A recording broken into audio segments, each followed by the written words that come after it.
కండము నీవు ఏలాయ భూత రక్షకుడవు ఏలాయ భూత రక్షకుడవు ఓ అబ్రహామి సతో ఇశ్రాయేలు దేవా నిత్య నివాసి నీవు అబ్రహామి సతో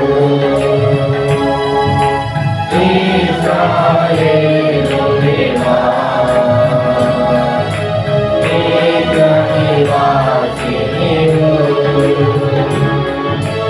యెహోవా దేవా ప్రభువుల ప్రభువా దర్శనమిచ్చు దేవుడవు యెహోవా దేవా ప్రభువుల ప్రభువా దర్శనమిచ్చు దేవుడవు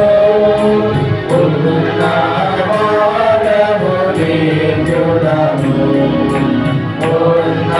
ఉన్నవాడవు నిత్యుడవు ఓ అబ్రహామి సతో ఇశ్రాయేలు దేవా నిత్య నివాసి నీవు ఓ అబ్రహామి సతో ఇశ్రాయేలు దేవా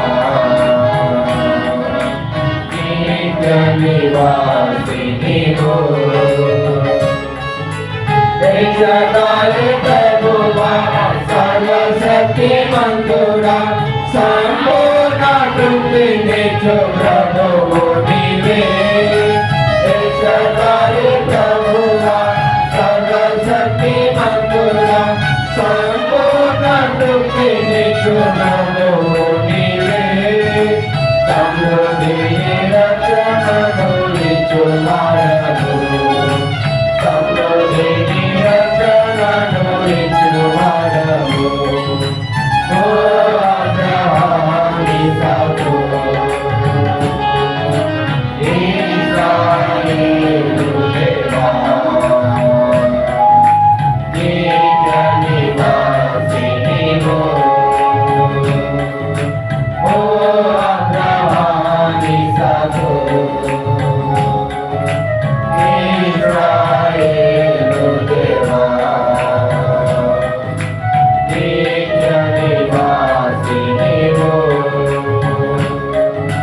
యెహోవా ఈరే చూచుకొనువాడవు యెహోవాను స్వస్థపరచువాడవు యెహోవా ఈరే చూచుకొనువాడవు యెహోవాను స్వస్థపరచువాడవు యెహోవా నిసి విజయమిచ్చువాడవు యెహోవా నిసి విజయమిచ్చువాడవు ఓ అబ్రహామి సతో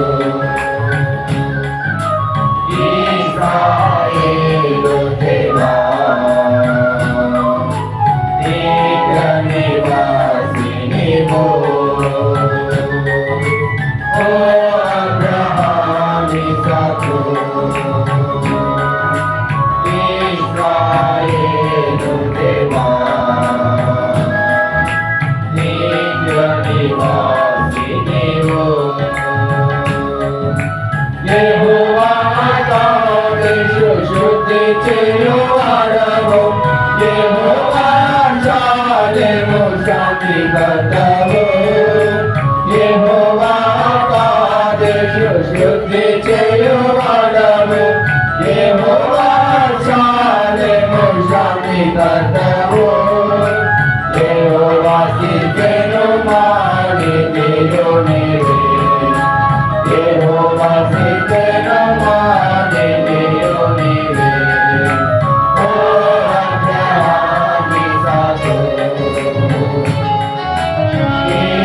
ఇశ్రాయేలు దేవా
இந்த நாளில் ஞானஸ்தானத்தில் சாட்சி கொடுக்க ஆண்டவர் உதவி செய்தார். அவங்க ரெண்டு பேருக்கும் ஆண்டு கொடுத்த வசனம் முதல்ல ஞாபகத்தில் இருக்கும். இருவருக்கும் ஞாபகத்தில் இருக்கு நம்புறோம். ஞானஸ்தானம்னா என்ன அப்படிங்கிறதுல ஆண்டவர் பேசுறதை அவங்க ஞாபகத்தில் வைத்துக் கொள்வாங்கன்னு விசுவாசிக்கிறோம். அதே போல அவர்களுக்கு சபையிலிருந்து கொடுக்கப்பட்ட வாக்குத்தத்தம், அவருடைய வாக்குத்தத்தம் சபையினுடைய மையமாய் வைத்து தேவ ஊழியர் கொடுத்த வார்த்தையும் அவர்களை பலப்படுத்த ஆண்டவர் உதவி செய்வாராம். ஞானஸ்தானம் எடுத்த பிள்ளைகளுக்கு, சகோதர சகோதரிமாருக்கு சபையானது அவர்களது தலையின் மேல் கரங்களை வைத்து ஜெபிக்கப்படுது. அந்த சரீரமாகி சபை ஐக்கியத்திலே அவர்கள் உறுதி செய்யப்படுகிறார்கள். இரண்டாவதாக சபையுடைய சம்பூர்ண ஆசீர்வாதத்திற்கும் அவர்கள் பாத்திரவான்களாய் மாறுகிறார்கள். மாத்திரமல்ல, கர்த்தருடைய பரிசுத்த ஆவியானவர் தரும் வரங்களுக்கும் அவர் உரியவர்களாய் மாறி ஒரு வாழ்க்கையிலே வருகிற நாட்களிலே பிரகாசிக்கும் செய்வார். அவர்கள் மாத்திரமல்ல, பிரசங்கிக்கிற நாம் எல்லாருமே இதனுடைய ஆதாரத்தில் தான் நம்முடைய வாழ்க்கையினுடைய வருங்காலம் அமைந்திருக்கிறது என்பதை நாம் மறந்து போகக்கூடாது. கைகளை வைத்தது, laying of hands. எனக்கு ஆண்டு கொடுத்த பாரத்தின்படி அநேக தேவதாசர்களுக்கும் ஆண்டு கொடுத்த பாரத்தின்படி ஞானஸ்தானம் எவ்வளவு முக்கியமோ கைகளை வைக்கிறதும் அதை போலவே முக்கியம் என்பதை வேதவசனத்த ஆதாரத்திலே நாம் அறிந்து கொள்ளலாம். இப்பொழுது அருமையான பிள்ளைகளுக்காக ஏற்கனவே ஞானஸ்தானத்தில் சாட்சி கொடுத்த நமக்கும் ஆண்டவர் வார்த்தை பொருந்து பார்க்கும் பொழுது எபிரேயர் 6ஆம் அதிகாரத்திலே முதல் 3 வசனங்களை எல்லாரும் சேர்ந்து வாசிக்கலாம். First 3 verses எல்லாரும் சேர்ந்து வாசி. Hebrews chapter number 6 first 3 verses. ஆகையால் அதை சேர்ந்து கிறிஸ்துவை பற்றிய சொல்லிய மூலோபதேச வசனங்களை நாம் விட்டு சித்த கிரியைகளுக்கு நீங்களாக வளர்வதல், தேவன் வைக்கும் விசுவாசம், ஸ்தானங்கள் கிடந்த உபதேசம், கைகளை வைக்குதல், மருத்துவர் உயர்த்துதல், நித்திய நியாயத்தை பெற்றவர்கள் ஆகிய அஸ்திவாரத்தை மறுபடியும் போடாமல் பூர்ணராகும்படி கடந்து போவோமாக. தேவனுக்கு சித்தமானால் இப்படியே செய்வோம். சரிதானா? ஆண்டவரே, நல்ல நேரத்திலே உங்களை காண்கிறோம். அருமையான ஆண்டவரே, அந்த தேவி ஜனனி இவர்கள் இருவரும் இந்த நாள்ல ஞானஸ்தானத்தில் சாட்சி கொடுக்க நீங்க அவர்களுக்கு உதவி செய்தீங்க. அதற்காக இப்பொழுதுமே நாங்கள் உங்களை நோக்கி பார்த்து உடைய வார்த்தைகளை தியானித்து அவர்களுக்கு கைகளை வைத்து சபையின் சார்பாக ஜெபிக்க எங்களுக்கு உதவி செய்கிறார். ஆண்டவராய் இயேசு கிறிஸ்துவின் பரிசுத்தமுள்ள நாமத்தினாலே வேண்டிக் கொள்கிறோம் நல்ல பிதாவே. ஆமென். கைகளை வைத்து ஜெபிக்கும் பொழுது கைகளை வைத்து ஜெபிக்கிற ஊழியர்கள், லோக்கல் அத்தாரிட்டிஸ், மேபி மூப்பர்கள், உதவிக்காரர்கள், இவர்களுடைய கருத்தில் ஒன்றுமே இல்லை என்பது குறிப்பிடத்தக்கது. we are nothing இல்லையா? அப்படி என்றால் அதன் பின்னணியில் மறைந்திருக்கிற ஆசீர்வாதம் என்ன? வல்லமை. what is the power? what is blessing? அருமையான 2 மக்களுக்கு உரித்தாக அவர்களுக்கு மாத்திரமல்ல, பேசுகிற எனக்கும் நான் சுமார் ஒரு 30 வருஷம் 28 வருஷங்களுக்கு முன்பா ஞானஸ்தானம் எடுத்து ஒரு 4 வருஷம் லேயிங் ஆன்சர் கொடுத்தான். அப்போது இருக்கிற தொடர்படியான காரியம் அதை விளக்க விரும்பவில்லை. அப்போ அதுக்கு பிறகுதான் என்னுடைய வாழ்க்கையை நான் ஆண்டவருக்குள்ளாய் ஸ்பிரிச்சுவலாக டெவலப் பண்ணி கொண்டிருந்து நான் சாட்சி சொல்ல முடியும். சரி, இப்பொழுதும் கூட அந்த வார்த்தையை கொண்டு பார்க்கும் பொழுது எபிரேயர் 6 வாசித்தது போல 2ஆம் வசனத்துல ஸ்தானங்களுக்கு எடுத்த உபதேசம் கைகளை வைக்குதல். ரொம்ப முக்கியம். கைகளை வைக்குதல். இதுல மறைந்திருக்கிற பின்னணி ஆண்டவர் மனக்கண்களை திறப்பாராக. முதலாவது ஒரு காரியத்தை கவனிக்கும் பொழுது அப்போஸ்தலர், இந்த வித்தியாசமான கோணத்தில் சொல்லப்பட்ட பாகம் 9ஆம் அதிகாரம். இது ஞானஸ்தானம் எடுப்பதற்கு முன்பாக நடந்த சம்பவம். பட் ஞானஸ்தானத்தை ரிலேட்டடான ஒரு பாகம் தான். அப்போஸ்தலர் 9ஆம் அதிகாரம். 9ஆம் அதிகாரத்திலே 17ஆம் வசனத்தை வாசிக்கிறேன். அப்பொழுது அனனியா போய் வீட்டிற்குள் பிரவேசித்து அவன் மேல் கையை வைத்து, சகோதரனாகிய சவுலே, நீ வந்த வழியில உனக்கு தரிசனமான இயேசுவாகிய கர்த்தர் நீ பார்வையிடும்படிக்கு படிக்கும் பரிசுத்த ஆவியால் நிரப்பப்படும்படிக்கும் என்னை அனுப்பினார் என்றான். அன்றை கவனித்துக் கொள்வோம். இது அவன் ரட்சிக்கப்பட்டு விட்டான், ஆண்டவரை ஏற்றுக்கொண்டான். இப்போ ஞானஸ்தானம் எடுப்பதற்கு முன்பாக, it's very close related to the baptism, எடுப்பதற்கு முன்பாக நடக்கிற சம்பவம். சரியா? எடுத்த பிறகுதானே கைகளை வைக்கிறதுக்கு கேள்வி எழும்பும். அவ்வளோ ஆக்யூரேட்டா வேதத்தை சர்ச் பண்ணி பார்த்தோம்னா சில கான்ட்ரவர்சியான பார்க்கலாம், நிறைய தகவல். அதில் ஒன்று தான் நல்லா ஞாபகத்தில் வைக்கணும். சரி, இந்த பாகத்திலே சபையின் பூரணமாக வெளிச்சத்துக்கு வராத நேரம் படிப்படியாக வந்து கொண்டு இருக்கிற டைம் அது. அந்த கைகளை வைத்த மாத்திரத்தில் உடனே நடந்த சம்பவம் 18ஆம் வசனம். உடனே அவன் கண்களில் இருந்து மீன் செதில்கள் போன்றவைகள் விழுந்தது. அவன் பார்வையடைந்து எழுந்திருந்து ஞானஸ்நானம் பெற்றான். சரியா? இப்போது பேப்டிசம். இந்த பாகத்தை கவனித்து பார்க்கும் பொழுது இதில் கிடைக்கக்கூடிய வெளிச்சம் என்ன, ஆசீர்வாதம் என்ன, இந்த வரம் என்ன? அப்போஸ்தலர் 9ஆம் அதிகாரத்திலே 3ஆம் வசனத்திலே, அவன் பிரயாணமாய் போய் தமஸ்குவுக்கு சமீபித்த பொழுது சடிலே வானத்திலிருந்த ஒரு ஒளி அவனை சுற்றி பிரகாசித்தது. நன்றாக கவனித்துக். இந்த ஒளியுடைய தாக்கத்தினாலே அவனுடைய கண்கள் குருடாகி போனது, செதில்கள் மறைந்து போனது. ஏன்? இவன் தன் சொந்த சித்தப்படி செய்ததினாலே. நன்றாய் ஆண்டவரை கூட வேதம் நன்றாய் தெரியும். He was a double PhD in the scripture. மிகப்பெரிய கமாலியின் பாதத்தில் அவன் கற்றுக்கொண்டவன். ஆனால் தன் சுய வழியிலே போனதினாலே, சொந்த ஞானத்திலே செயல்பட்டதினாலே, கிறிஸ்துவின் ஒளியின் நிமித்தமாக இவன் கண்கள் குருடாகி போனது.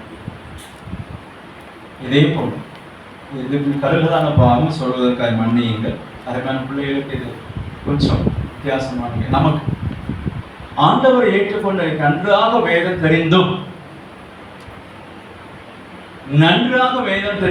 அநேக நேரத்தில் நம்மளோட மனக்கண்கள் குருடாக இருக்க, மங்களாய் காணப்பட எனக்கு உங்களுக்கும் இந்த காரியம் நடக்க வாய்ப்பு உண்டு. வேதத்துடைய வெளிச்சங்கள் அநேகமாய் மறைக்கப்பட்டிருக்கும். கிறிஸ்துவுடைய ஒளி நம்முடைய மனக்கங்களை பிரகாசிக்க விடாதபடி நம்முடைய சுயம், நம்முடைய சொந்த ஞானம், நம்முடைய சொந்த பலம், நம்முடைய சொந்த புத்தி தடை செய்திருக்கும். திசவாணி இல்லையா? நன்றை கவனிக்கும்போது உண்மையா என்று பார்க்கும் பொழுது இதை வைத்து கண்டுபிடிக்கலாம். எபேசர் 1ஆம் அதிகாரம் 19ஆம் வசனத்திலே பின்பாகத்திலே, அவர் உங்களுக்கு பிரகாசமுள்ள மனக்கண்களை கொடுக்க வேண்டும் என்று வேண்டிக் கொள்கிறார். Ephesian chapter 1 verse 19. சரியா? அதுதான் இதோட ரிலேட்டட் சம்பந்தப்பட்டது. பவுலுக்கு சரீர பிரகாரமான கண்களில் வெளிச்சத்தை இழந்திருந்தான். நீங்கள் பவுல் ஜெர்மன்றதுதான் உங்களுக்கு பிரகாசமுள்ள மனக்கண்கள். What is the meaning? அர்த்தம் என்ன? இன்னும் அதிகமாய் அவருடைய வெளிச்சம் பிரகாசிக்க. அருமையான பிள்ளைகள்னால ஞானஸ்தானம் எடுத்திருக்கிறாங்க. அவங்களுக்கு இன்னும் அதிகமாய் இந்த கைகளை வைப்பது நிமித்தமாக அவருடைய மனக்கண்களை பிரகாசிக்க செய்வார். அவர்கள் மாத்திரமில்லை, இந்த ஃபர்ஸ்ட் பாயிண்ட் நமக்கு எல்லாருக்கும் இல்லை. நிறைய கவனித்துக் கொள்வோம். இந்த கைகளை வைக்கும் பொழுது என்ன நடந்தது? அவன் கண்கள்ல செதில் விழுந்தது. நிறைய கவனித்துக் கொள்வோம். அப்போஸ்தலர் 24ஆம் அதிகாரம், மன்னிக்கணும், அப்போஸ்தலர் 22ஆம் அதிகாரம், அப்போஸ்தலர் 22ஆம் அதிகாரத்திலே அவன் சாட்சி சொல்லும் பொழுது 6ஆம் வசனம், அப்படி நான் பிரயாணப்பட்டு தமஸ்குக்கு சமீபமான பொழுது மத்தியான வேளையிலே சடுதியாய் வானத்திலிருந்து தேனொளி உண்டாயிற்று. நல்ல இந்த வார்த்தையை கவனித்துக் கொள்ளுங்கள். அப்போஸ்தலர் 26, ஆக்ட்ஸ் 26. அப்போஸ்தலர் 26, 26 13ஆம் வசனம். மத்தியான வேளை ராஜாவின் வழியில சூரியனுடைய பிரகாசத்திலும் அதிகமான ஒளி யூஸ் பண்ண நல்லா கொண்டு பாரு. அப்போஸ்தலர் 9 ஒளி இருக்கும். அப்போஸ்தலர் 22 own testimony, own biography or autobiography சொல்லலாம். அதில் அந்த பிரைட்னஸை கூட்டி சொல்லுவோம். அந்த அப்போஸ்தலர் 26 பார்த்தீங்கன்னா சூரியனுடைய பிரகாசத்திலும், ஏன் அப்படி சொல்றான்னு நினைக்கிறீங்க? He got the more revelation from the God. சரியா? அவன் முதல்ல அப்போஸ்தலர் 9 அந்த செதில்கள் விடப்படுது, அந்த ஒளி கொஞ்சமா பிரகாசிக்கும். அனனியா கைகளை வைப்பாப்ல. அப்போஸ்தலர் 22 அநேக வருஷங்கள் உருண்டோடிட்ட வாழ்க்கையில அவனுடைய கண்கள் இன்னும் பிரகாசித்திருக்கு. அப்போஸ்தலர் 24 வாஸ் அந்த end of the life time. அவனுடைய காணப்படியாய் பார்க்கப்பட்டிருப்போம் நெருங்கி. அப்போ இன்னும் வெளிச்சம். சரிங்களா? ஸோ ஆண்டவர் நம்முடைய சபையிலே நம்முடைய தாசர்களை கொண்டு, சபையினுடைய மூப்பர்களை கொண்டு, நம்முடைய கரங்கள் தலைகள் மேல் கரங்களை வைத்து ஜெபிப்பினுடைய ஒப்பற்ற ஆசீர்வாதம் என்னவென்றால் தேவனுடைய வெளிச்சம் விசுவாச பிள்ளைகளாகி நம்முடைய வாழ்க்கையிலே அதிகமாய் பிரகாசம். ஒரே ஒரு நிபந்தனை, தமஸ்குவுக்கு போகக்கூடாது. எங்க போகணும்? Come back to Jerusalem. எருசலேம் பின்னணி என்ன?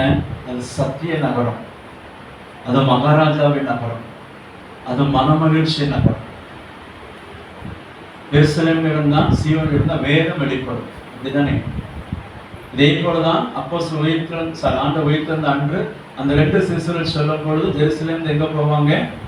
எம்மாவுக்கு போவாங்க. ஆண்டு மனங்களை பிரகாசித்த உடனே he came back to Jerusalem. அதே பார்த்தாய். சரிங்களா? ஆண்டு நம்ம கொடுக்குற மிகப்பெரிய ஒப்பற்ற ஆசீர்வாதம். என்னுடைய வாழ்க்கையிலே அருமையான பிள்ளைகளுக்கு முன்பாக எல்லாருக்கும் முன்பாக சொல்வேன் என்றால், எவ்வளவு கேவலமாய் என் சொந்த விலைகளை, சொந்த சுபாவத்தை நான் டிரா பண்ணுகிறேனோ அவ்வளவுக்கு அவ்வளவாய் என் மனக்கண் பிரகாசிப்பதை பார்த்து நான் நன்றி சொல்லுவேன். என் வாழ்க்கை என்ன அதிகமாக எனக்கு கமிட் பண்ணுவதற்கு அந்த வெளிச்சம் எனக்கு பேர் உதவியாக இருக்கும். This is a mystery of God. ஆகவே அருமையான பிள்ளைகள், நாம் எல்லாருமே தமஸ்குக்கு செல்லாதபடி எருசலேமுக்கு நேராக கைகளை வைக்கிறவருடைய முதலாவது ஆசீர்வாதம் ஒப்பற்றது இல்லையா? நம்மை தாழ்த்துவோம். இரண்டாவதாக சுருக்கமாய் முடித்து விடுவேன். இரண்டாவதாக பார்க்கும் பொழுது 2 தீமோத்தேயு, அதிலே அப்போஸ்தலர் 19ஆம் அதிகாரம், 19ஆம் அதிகாரம் அதை கவனித்து பார்க்கும் பொழுது 5-6 வசனத்திலே, இதை கேட்ட பொழுது அவர்கள் கர்த்தராகிய இயேசுவின் நாமத்தினாலே ஞானஸ்நானம் பெற்றார்கள். அல்லாமலும் பவுல் அவர்கள் மேல் கைகளை வைத்த பொழுது பரிசுத்த ஆவி அவர்கள் மேல் வந்தார். நன்றாக கவனித்துக் கொள்ளுங்கள். அப்பொழுது அவர்கள் அந்நிய பாஷைகளை பேசி தீர்க்க தரிசனம் சொன்னார்கள். அந்த மனுஷர் எல்லாரும் ஏறக்குறைய 12 பேராக இருந்தார்கள். அப்ப இது ஒரு கேள்வி எழும்ப நமக்கு, அந்நிய பாஷை பேசுவோமா அப்படின்னு சொல்லி. பேசுவோமா? பயமா இருக்கும். கைகளை வைக்குமோ இது ஒரு அடையாளம், அர்த்தம் பின்னணி. இதன் பேக்ரவுண்ட் திருப்பி பார்க்கும் பொழுது அப்போஸ்தலர் 2ஆம் அதிகாரத்துல அவங்க பேசும்போது அங்கிருந்த ஜனத்தா தங்கள் சொந்த பாஷைகள்ல அந்த வரத்தை அதை கேட்பான். அப்படிதான் ஆல்மோஸ்ட் 16 லாங்குவேஜஸ் சார்ந்த மக்கள் அங்க இருப்பாங்க. அவர்கள் பேசுவதை கர்த்தருடைய பரிசுத்த ஆவியானவர் பேதுரு பேசுவதை அவர் சொந்த மொழியில் இன்டர்பிரேட் பண்ணி கொடுத்து விடுவார். நன்றாக கவனித்துக் கொள்வோம். It's the beginning of the church. இந்த கைகளை உங்கள் மேல் என் மேல் வைக்கும் பொழுது சுவிசேஷத்தை சுமந்து சொல்வதற்காக நீங்களும் நானும் அநேக லாங்குவேஜஸை கற்றுக்கொள்ள பயிற்சிக்குள்ளாய் சபைக்கு மத்தியில் கொண்டு வரப்பட ஆண்டவர் உதவி செய்வார். ஸோ இம்மானுவேல் சாட்சியில் சொன்னார், எங்கிருந்து தான் நான் டிரான்ஸ்லேஷன் பண்ண காரியங்களுக்காக கற்றுக்கொண்டேன், பயன்படுத்தப்பட்டேன். This is the gift of God, this is the laying of hands. சரிங்களா? ரொம்ப முக்கியம் கான்செப்ட். அதுதான் try to learn many languages. அந்த ட்ரெண்ட் ஆண்டவர் கொண்டு வருவார்.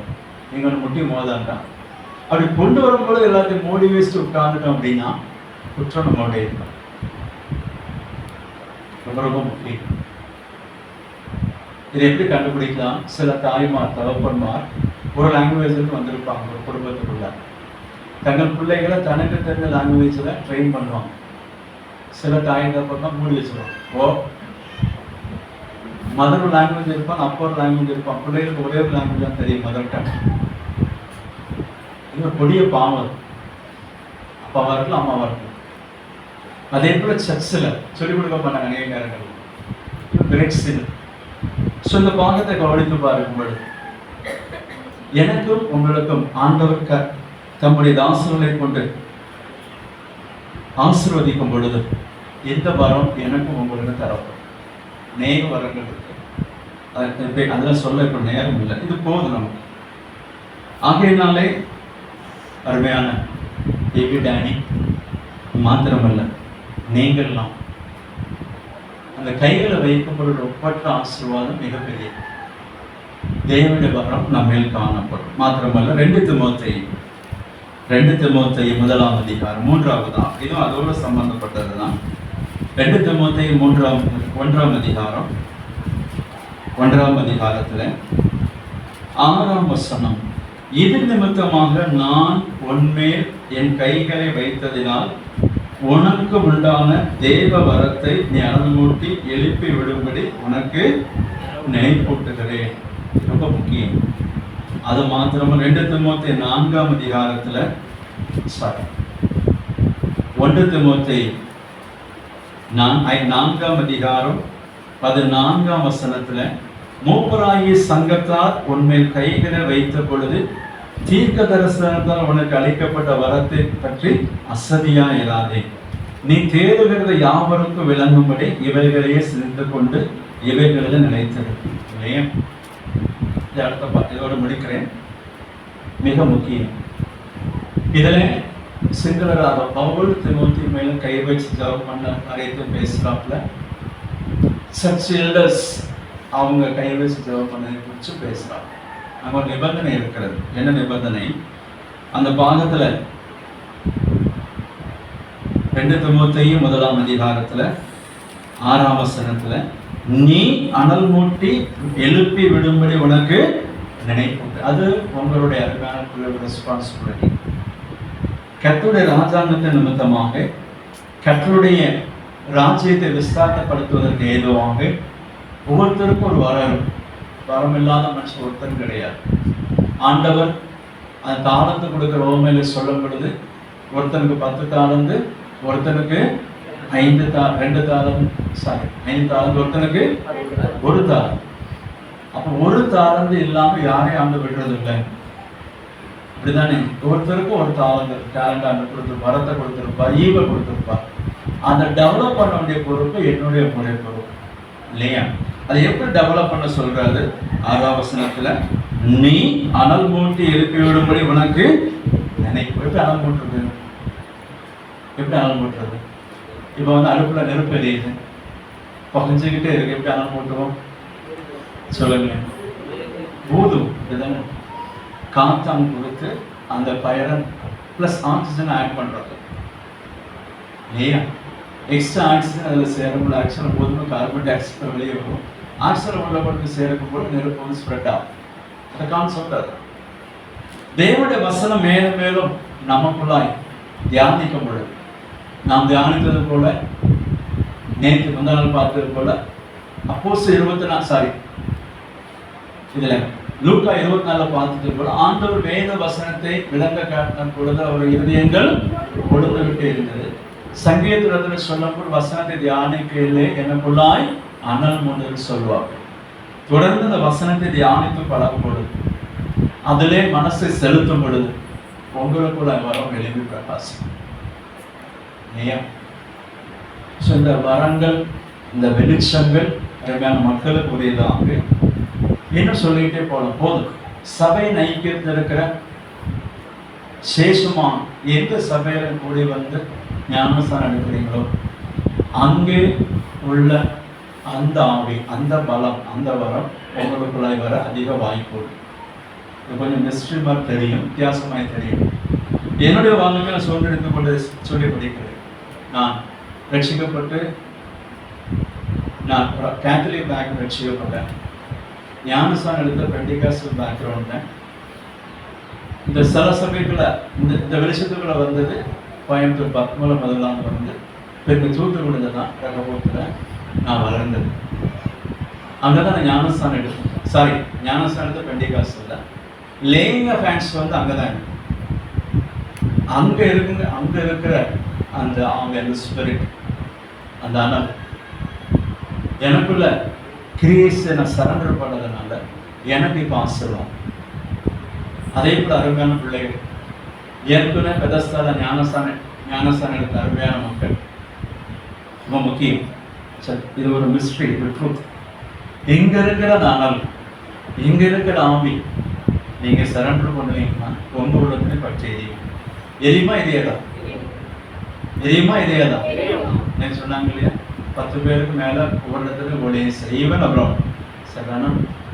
அதனால உங்களுக்குள்ளேயும் அருமையான டேனிக்குள்ளே இருக்கும், அருமையான தீபிக்குள்ளே இருக்கும். நான் ஜபிக்கிற ஜபம் பண்ண முடியாது, அதை நான் மேம்படுத்த விரும்பல. நான் என்ன சொல்லி ஜபம் பண்ணோம்னா, எனக்கு முன்பாக வாழ்ந்த என்னுடைய பிதாக்கள் அவங்க நம்ம ரொம்ப எனக்கு தெரியாது. அவங்களுக்குள்ளாக இருந்தாங்க, எனக்குள்ளாக இருக்க எனக்கு ஒரு விஷயம். அந்த நெருப்பை பக்கத்தில் நெருங்க முடியாது.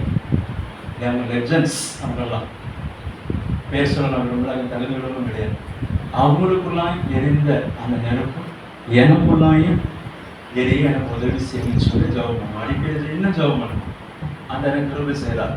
ரெண்டு பிள்ளைகளும் ஜபம் பண்ணலாம். அப்படி எரியுமா? எரியுமா? எப்படி சொல்றீங்க? Yes, exactly. இல்லையா? தேங்க்யூ. எலியா வாழ்ந்து அநேக நூற்றாண்டு கழிச்சு தான் யோவான் சாணன் வாழ்ந்தான். அப்படிதானே? அவனுக்குள்ளா இருந்த ஆம்பி யோவான் சாணனுக்குள்ளா இருந்த, அது எப்படி? காட்ஸ் ப்ராமிஸ், தேவ திட்டம். அவனுடைய ஃபோக்கஸ் ஃபுல்லாக அதிலே இருந்தது. சின்ன பிள்ளையிலே அவங்க அப்பா அவங்க அம்மா அவனுக்கு வசனத்தை சொல்லி கொடுத்துருப்பான் திமோத்தி கூட. ஸோ புதுப்பிச்சுக்கிட்டாங்க. அது உங்களுக்கு எனக்கு ஆலை. சரிங்களா? ஆம்பளை எனக்கு நமக்கு உதவி செய்வாராக. அருமையான பிள்ளைகளை கையில் வைக்கும் பொழுது இந்த வரங்கள் மாத்திரமல்ல, ஒரு சில சபையுடைய யூனிவர்சல் சர்ச்சுடைய மொத்த ஆசீர்வாதம் இவர்களுக்கும் நமக்கும் உரியதாக ஆகும்.